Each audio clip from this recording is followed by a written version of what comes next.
Egunon Johann Müller, o como se le conoció durante cierto tiempo, Juanito Müller, que en este aniversario del 25 de febrero de 2001, el esquiador español de origen alemán, Johann Müller, logra la medalla de oro en el maratón de 50 kilómetros de los campeonatos del mundo de esquí nórdico en 2001, cuando todavía era una gran promesa para el esquí español, hispano-español. Pero este, para la mayor parte desconocido Müller, hasta el año siguiente, en 2002, en Salt Lake City, tendría la circunstancia en la que acabaría siendo descalificado por tramposo y por dopado, drogadicto. Pero vamos a recordar en esta efeméride de su máxima calificación como deportista español el asunto de el fichaje internacional de estrellas, en tanto en cuanto Johann, ¿no?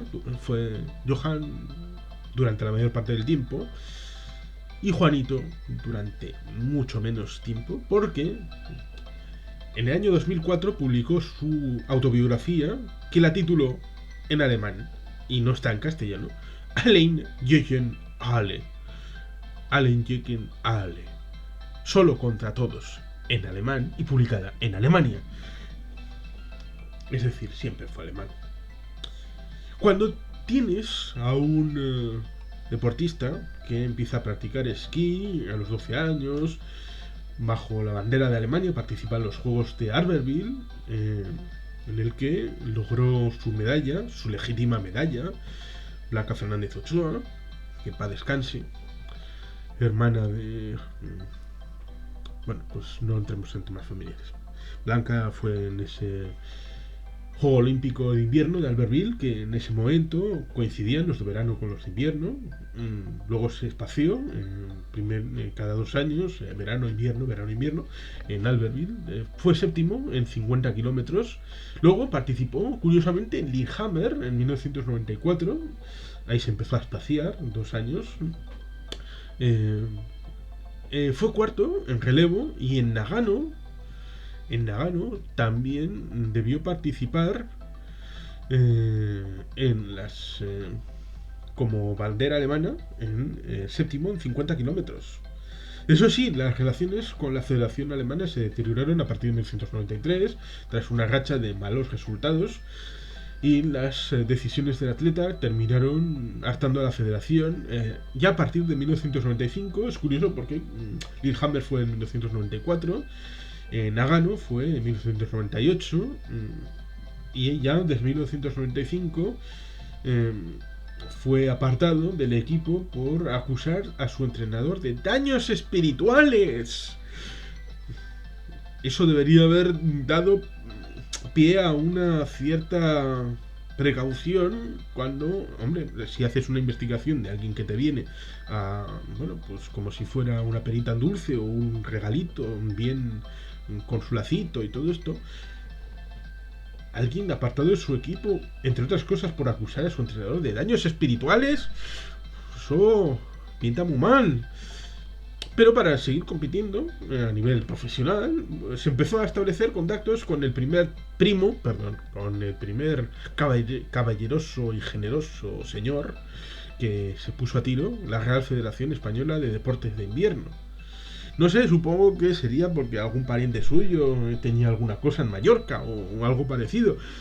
Esta cosa de los alemanes, que saben perfectamente que la zona de sol en su país está un poco jodida. Eso sí es curioso porque son lo puntero en tecnología de extracción solar para su transformación en energía, paneles y todo esto, cuando todo el mundo sabe, es más, los turistas alemanes lo saben perfectamente, que hay mucho más sol en España que en Alemania. Pero bueno, son cosas que pasan, y empezó a tramitar su nacionalidad española, concedida en noviembre de 1999.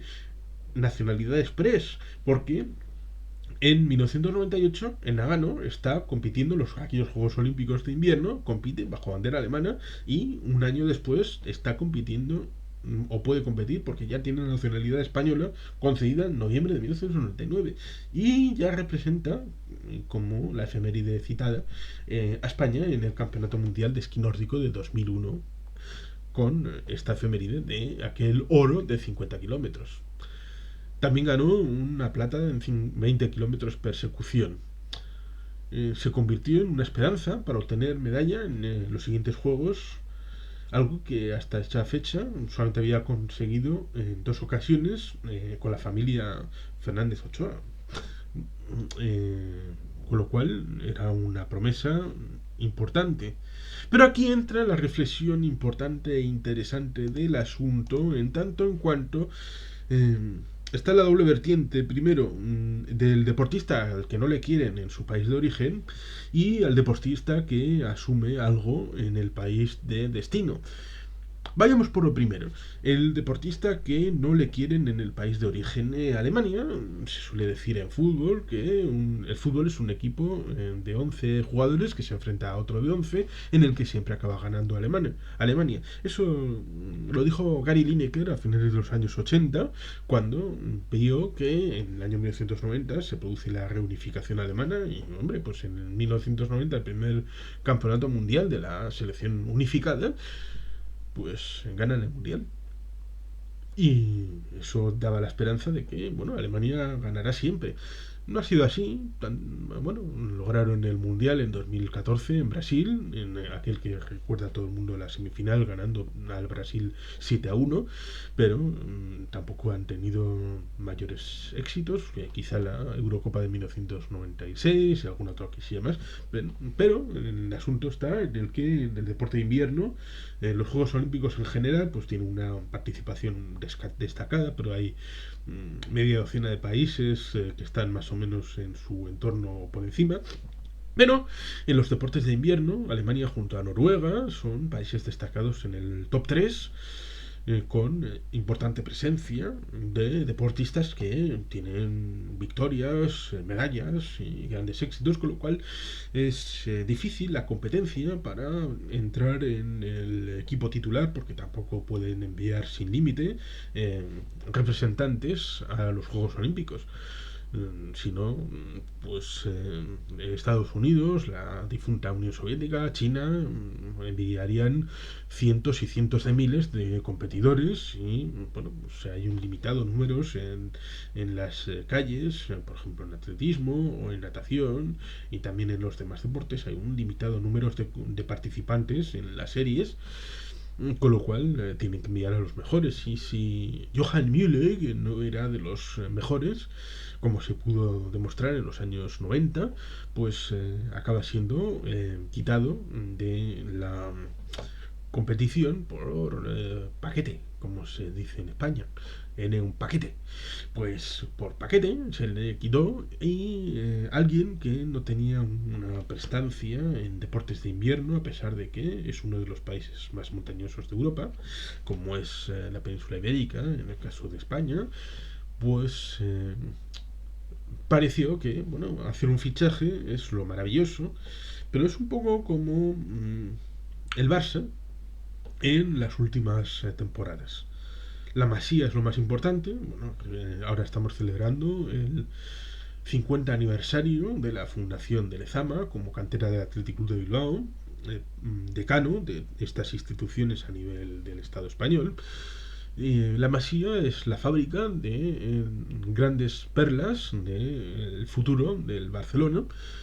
Y de ahí salió, por ejemplo, Leo Messi, Xavi Hernández, Iniesta, Ansu Fati, Mingueza y Araujo, potenciales perlas, pero se complementan con fichajes internacionales. Pero en los últimos años parece que el Barça se ha dedicado a fichar estrellas, pues no sé, gentes como aquel Arda Turán, que no funcionó gran cosa.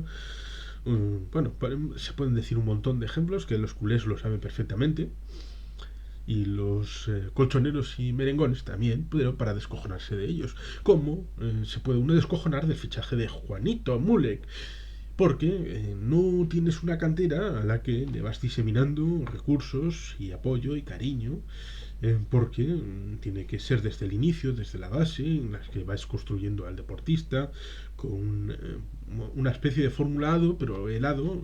La ayuda a deportistas olímpicos es bastante evanescente y fundamentalmente para los de alta categoría.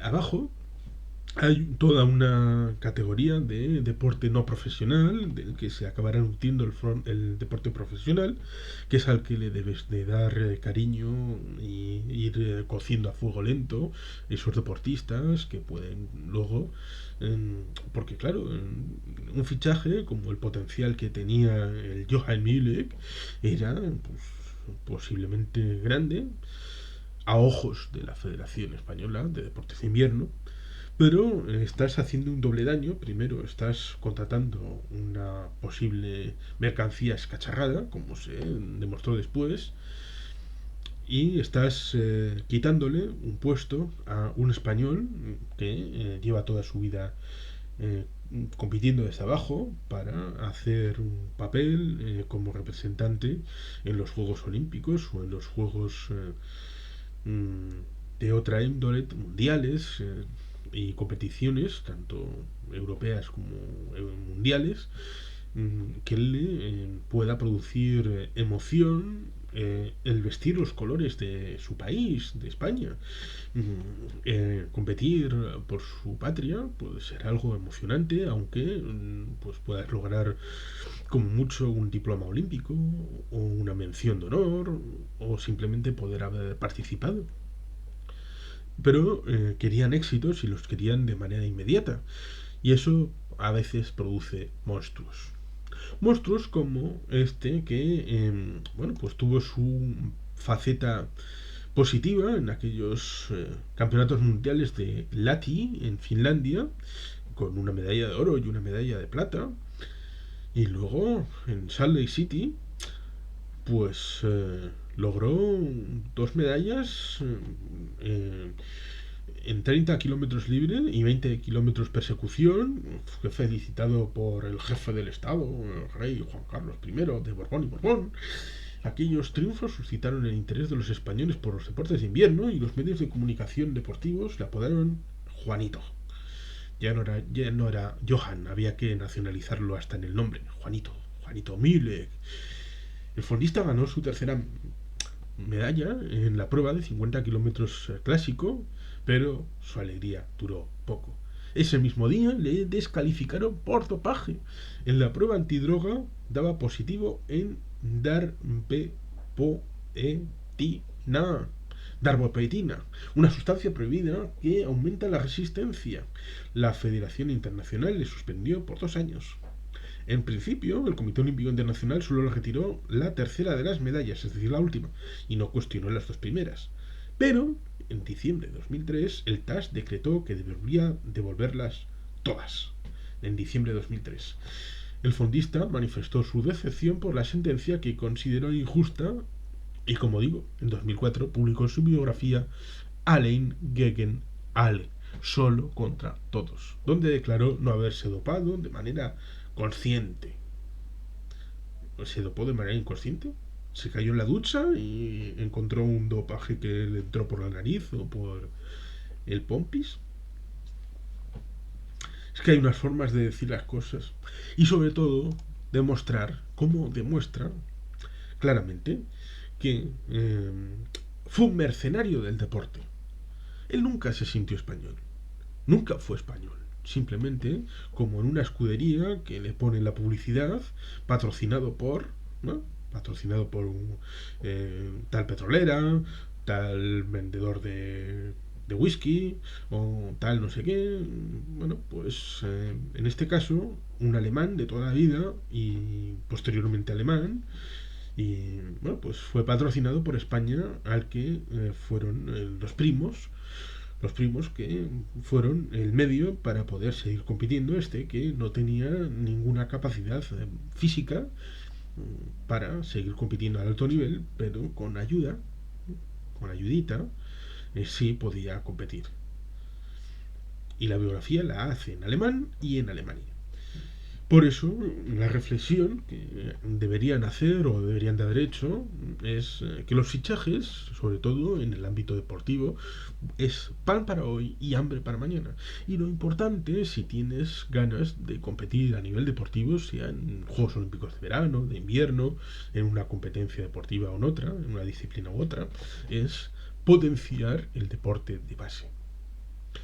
No es algo inmediato que en los siguientes Juegos Olímpicos vayas a lograr algo, pero a nivel medio, largo plazo, aparte de dar cariño a alguien que quiere competir bajo su nacionalidad, bajo el país que le dio nacer, bajo el país que le vio crecer, bajo el país que le dio la oportunidad de convertirse en un deportista de élite.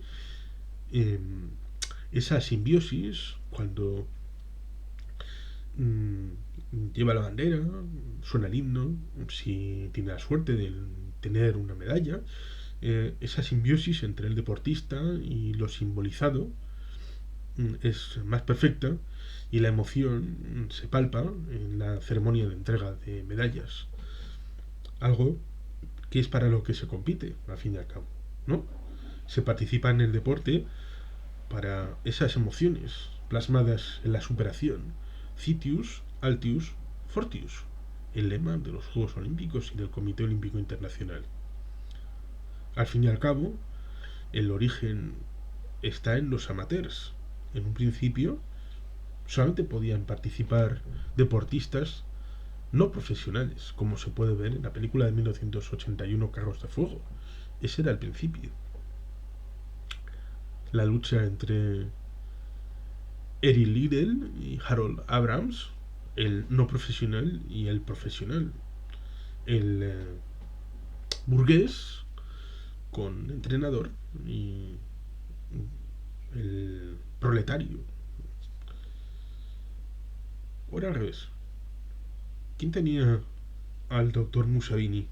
A Siriac Holm. Ya no me acuerdo. Pero el asunto está en ese detalle de la profesionalidad desde abajo, y eso es lo que rompió Juanito Mulet, que en cuanto le detectaron el dopaje, dejó de ser Juanito y volvió a ser Johan, y fue olvidado por la prensa, por el jefe del Estado, por el gobierno, por los murcianos que le acogieron. Ya dejó de ser Juanito, dejó de ser español y volvió a ser alemán. Y seguramente por eso la biografía es solo contra todos, porque ni le querían en Alemania, ni le querían en España. Y por eso acabó sus días yéndose a... Bueno, todavía sigue vivo, pero se fue a lo más profundo de Brasil, a Natal, en cuyo lugar se metió en la cueva de la que prácticamente no ha vuelto a salir. Hay que reflexionar sobre esta historia como símbolo y señal de una necesidad en cuanto al deporte auténtico. Volver a los orígenes, a las raíces y potenciar el deporte base. Y sin más, es que ricasco, agur berobat, beti helpean.